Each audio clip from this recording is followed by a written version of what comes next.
Good morning, my name is Jose Antonio and you are watching Studio State. Today we have a special program and we will talk about the independence of Catalonia and the events occurred on the 1st of October. We interview some of the most prestigious experts on the field and we will try to find a possible solution. But before starting, I would like you to introduce into the meaning of state.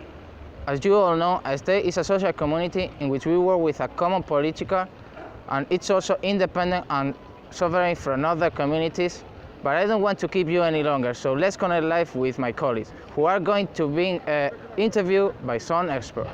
Thanks, Jose Antonio. Now, we are at the Oxford University, and we are with Professor Pepe, Social Science Nobel candidate, and the degree on Political Geography. Hello, Pepe. Hello.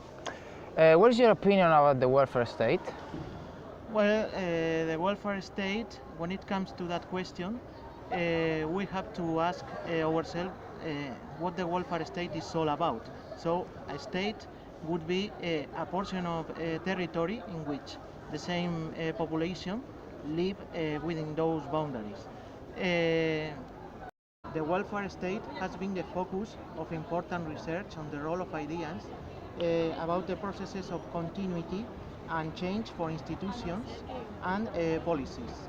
So, according to Pearson, the welfare state will be a series of social policies and programs. Jose, do you agree with political changes? Yes, of course. Political changes are part of any democracy and democratic state. So, I think when it comes to this is a controversial topic because not every people think the same thing about political changes. There will be people who will have different ideas, so that's the reason because it's a controversial topic. Looking to the fact that has happened recently in Catalonia, what do you think is the problem? I think that the problems are that the society is divided completely. So there are, this is because some ideological aspects of some people. So there are people who support the independence, which means that they do not feel part of Spain, and there are some other people who feel like Catalonia is Spain. So a conclusion has not been reached. So I think, in my opinion, a change would be a good option. Well, Pepe, it's been a pleasure interviewing you, but now it's time to finish. Bye. Okay, the pleasure has been mine. Okay. Let's Bye. see you. Bye. See you. Bye. Now it's the time to interview two different people. Their names are Mr. Javi and Mr. Samuel. Hello, Mr. Samuel. Hi. Hello, Mr. Javi. Hello. Well, let's see. Mr. Samuel, my understanding has been that social science have suffered an evolution over the years. Is that true? Yes, of course. We can see two phases or two periods in the evolution of social science. The first one is the period of superstitions and manipulations. This period, people collected some information with observation and they explained to other people by manipulation. And the other period is the period of social science as we know nowadays. Of course. In fact, the evolution that you said, it is a current evolution that is happening right now, and it was all an attempt by the political scientist Harold Laswell. And also in that evolution, both social sciences and the political institutions are involved together. And it was one attempt, as I said, in order to meet the needs of policymaking. I see. So you are saying that the process of evolution is just because one man, right? One man? No, of course not. I meant that the concept of social sciences as policy sciences was all about work that was made not only by Harold Laswell, but a group of scientists that worked with him.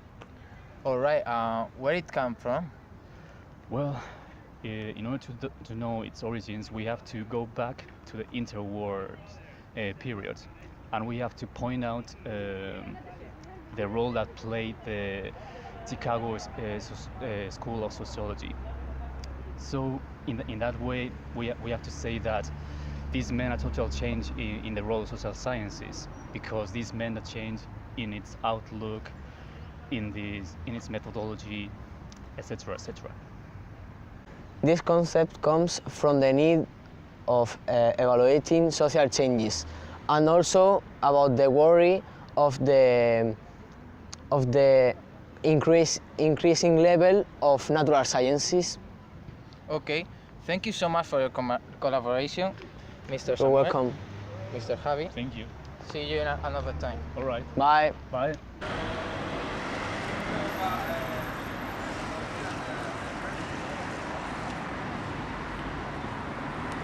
Hello, Pedro.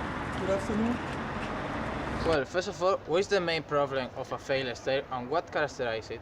Well, there is some consensus on the fact that the existence of failed states generates instability in the international system, since they appear to facilitate the appearance of criminal organizations, of transnational criminal organizations that use their territories to develop and to increase their business. And what would be the main cause of this instability? Well, as Rothbard affirms, it's commonly accepted that the international safety relies partly in a national government's capacity to avoid chaos and to limit the effects that this chaos could provoke in other countries. So when this doesn't happen correctly, is when we have a failed state.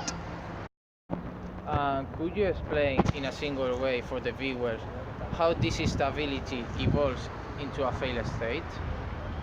Institutional divinity creates a gap between social society and political elites.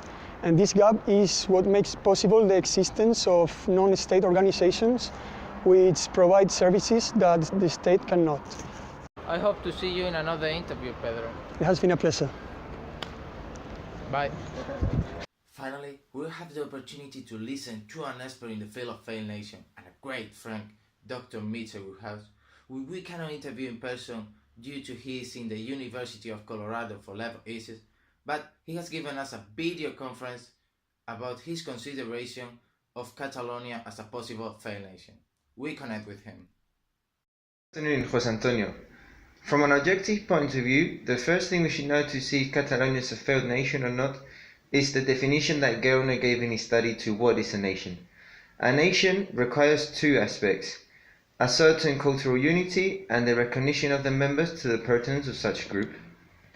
Now, to see if it's a failed nation or not, first of all, I'd like to say that the rupture process is a long and gradual process, and that some countries have stayed in a determined stage for a long time and they have even recovered. So maybe Catalonia is still in process of rupturing, but not yet a failed state. What we have to see as the two main aspects of a failed state is that the bureaucratic aspect is really limited or inexistent, and that the state works as a client network which distributes privileges, both common in the situation of Catalonia right now. So I think it's better to summarize some key aspects to our viewers and they can decide if Catalonia is a failed nation or not. Some of the basic aspects would be intern stability, cultural fights among others, juridical weakness, high grades of corruption, the incapacity to provide basic needs to the citizens, and the incapacity to maintain order inside and outside of the state. So is Catalonia a failed nation or not? First, we will have to see if it's a nation, to see if there is a cultural unity and if all, and I mean all the members, recognize that they belong to this group, and they would have to see if it's a failed nation or not. Maybe Catalonia now changes its structures, intern structures, and it can be a big power, or it can be a failed nation. Thank you, José Antonio, for counting with me, and I will see you soon, hopefully.